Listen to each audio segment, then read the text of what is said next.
We have our first South Carolina Gamecock, Kingsley Enagbare. He's ready for questions.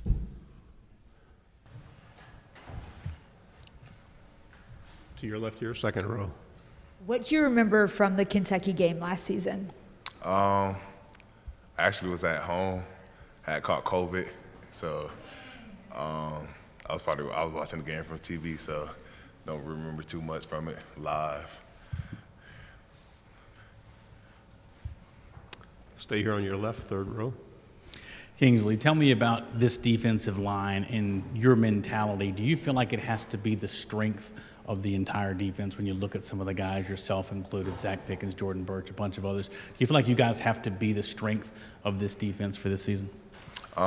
We necessarily don't feel like we're or we do feel like we're one of the strengths, but we don't feel like we have to be the strength because we're pretty confident in our whole defensive scheme and all of the guys, whether it's the secondary, the linebackers. But our defensive line had a lot of seniors and people who produced over the last couple of years come back. So we definitely are one of the veteran groups on the team, and definitely expecting a lot of production, whether it's from me, myself, Aaron Sterling, Jabari Ellis, Zach Pickens, Jordan Burch, Jordan Strong. We definitely have a lot of guys who definitely can make some noise this year.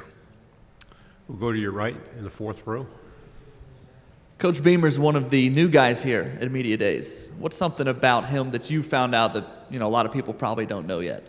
Very high energy. Definitely love the guys. Definitely for us and vouches for us, and give us the freedom to make changes that we feel appropriate.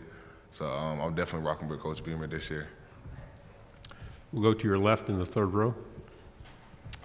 Rick Henry, WIS-TV, Columbia, South Carolina. What's it like as a defensive guy going against the running backs that you have on your roster right now? How tough is it going against those guys? It's definitely tough, and it's definitely a fun experience. Most of the guys, they talk crap back when we talk crap to them, so it's definitely a competitive practice with them. And so we definitely got a deep running back room, 3 guys where I feel like legit can make some noise in the SEC, whether it's Zakondre Wright, Marshawn Lord, or Kevin Harris. We definitely have some guys in the running back room. Stay here on the left, second row. Looking ahead, Kentucky is your conference home opener. What sticks out to you about that matchup? Kentucky is always a good match.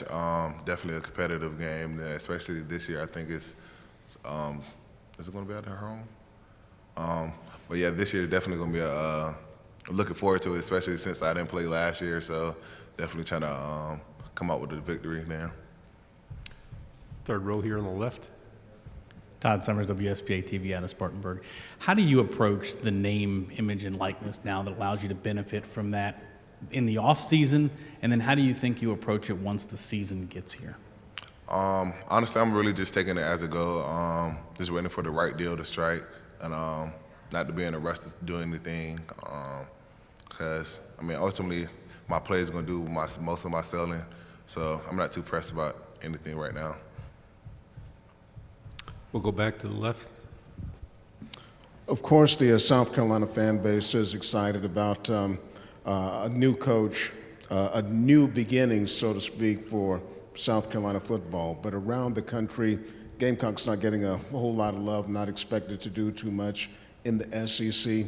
When you see or read things like that, does that inspire you? Does it make you angry a little bit because you're not getting the respect you think you deserve?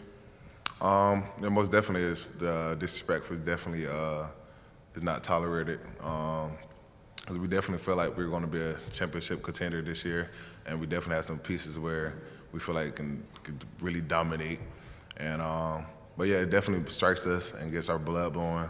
And ultimately, I really can't control what other people think about us because they're not with us from a day-in aspect. So honestly, it really doesn't matter.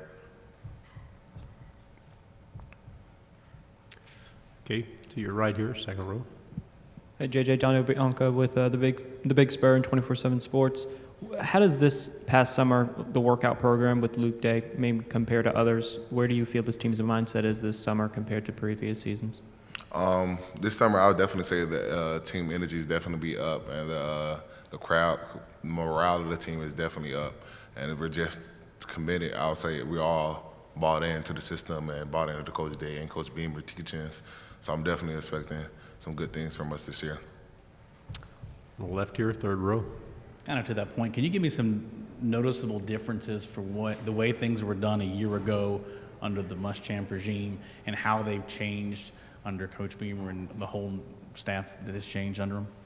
I really wouldn't say it was a big difference. I would probably say just the team mindset kind of changing a little bit. Sometimes I feel like people need to go through change to really change themselves. And I feel like what we went through this year, the last 6 months. I feel like it's definitely a change for the better, though. Yes. To your right. If I could follow up with Luke Day a little bit, what has he kind of implemented this summer that's been different from what you've done? Any certain workouts that have really caught your eye and feel have made an impact on the team?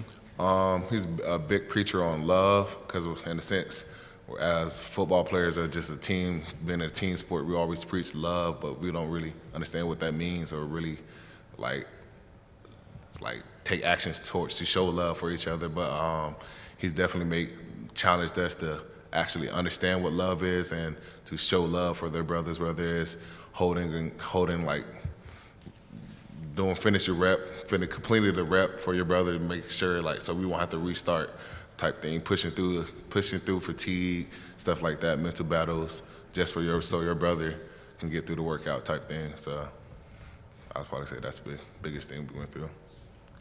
Another question here on your right. What's it going to take for you guys to beat Texas A&M this year? And is this the year you guys can snap the 7-game losing streak to them? You can repeat that? What's it going to take to be able to beat Texas A&M this year? You guys have lost 7 in a row to the Aggies. And do you think this is the year that you guys can finally get the rivalry trophy back? Oh, yeah. I feel like we definitely can, with anybody on our roster, or not roster, but schedule, I feel like we can definitely beat any team and compete with any team in the SEC or nationally. So I feel like definitely this year would be the year we beat them. Stay here on your right, second row. All the offensive linemen you guys have on your team, I mean, you've probably gone against a bunch of those guys a lot over the years. Who are some of the I guess, best battles you've had? What have those been like? What can you recall about some of that stuff? For me, probably Dylan Wonnum. He's definitely a technician and freak athlete for our O-lineman. Definitely we get some battles in, and also helps me. So he's one of our better O-linemen, veterans on the group. So sometimes I'll beat him, and then I'll give him pointers on what he did wrong, and then vice versa. He'll give me pointers on what I did wrong type thing. So he's definitely a fun thing going against him and learning from him and be able to take notes with each other. Another question here on your right. JJ, given what Coach Peterson did with DJ Wonnum and what he's done with you and Aaron Sterling, what kind of reputation do you think he's building as an edge rusher, defensive end coach in the college game? He's definitely trying to put his foot, or is putting his foot in the game where, like you said, he has me, Aaron Sterling, and DJ Wonnum, who's probably about to have a dominating season this year. So he's definitely one of the better coaches in the SEC at the D-line position and producing good talent. And we got other cats that's about to do well too, whether it's Jordan Burridge, Jordan Strong. So he's definitely doing a great job, phenomenal job, and producing talent. Another question on the right. I guess sticking with the Jordans, what have you seen from Burch as he's, I guess, gotten a full year under his belt, and Strong, of course, now that he's been with you guys for, 6-7 months or now since he transferred in? Oh, yeah. Jordan Bird's definitely making tremendous strides this year. He's definitely maturing as a football player mentally and physically, developing his body more so he can just look more like a college player or whatnot. Not saying he wasn't that last year, but then the other Jordan Strong, he's definitely about to make some noise in the SEC, leading the nation last year in sacks. And then he, I think, added like 40 pounds of muscle, straight muscle, good weight this year to, I guess, better prepare for the SEC schedule. But them two definitely going to be making some noise this year. Do we have a final question? If not, thanks very much, Kingsley. Thank y'all.